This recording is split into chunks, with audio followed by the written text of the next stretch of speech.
அப்போ ஒரு ஸ்கேல் வருதுல்ல. அதே மாதிரி தான் வெள்ளம், மழை எல்லாத்துக்கும் ஒரு ஸ்கேல் இருக்குல்ல. அப்போ அது மாதிரியாக இந்த தாவேகாவின் மதுரை மாநாடு ஒரு ஸ்கேலா மாறும்.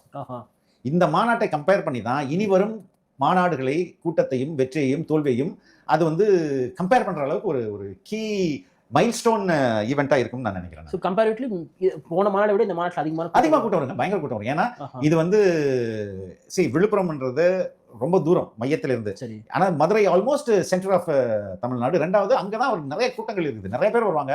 எனக்கு தெரிஞ்சு மோர் தென் ஒரு 30 lakhs வந்தா கூட ஏன்னா ஏங்க நீங்க வந்து இது போய் பாத்தீங்களா? நீங்க உண்மையிலே போனீங்களா? விக்ரவாண்டி நீங்க போல, நான் போயிருந்தேன். நான் என்னோட கணிப்பு மோர் தென் 10 lakhs. போலீஸ்காரங்க செய்தி அந்த 5 லட்சம் 3 இல்ல, நான் வந்து 1 கிலோமீட்டரை கடப்பதற்கு 5 மணி நேரம் ஆச்சு. நீ கார்ல. then imagine the crowd. Okay, புரியுது. ஓகே, 1 கிலோமீட்டரை கடப்பதற்கு 5 மணி நேரம். அவ்வளவு crowd அங்க. நான் உண்மை அதை இவன் நீங்க டிவில பாக்குற அந்த மாநாடு தியேட்டர் இருக்குல்ல, அதை விட மும்மடங்கு.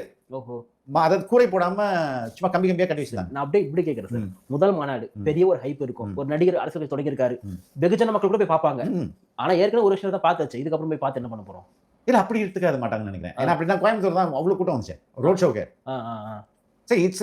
இது வந்து விஜயை ஒரு மிகப்பெரிய மாற்றா எதிர்பார்க்கறாங்க மக்கள். அதனால டெஃபினட்டா போவாங்க.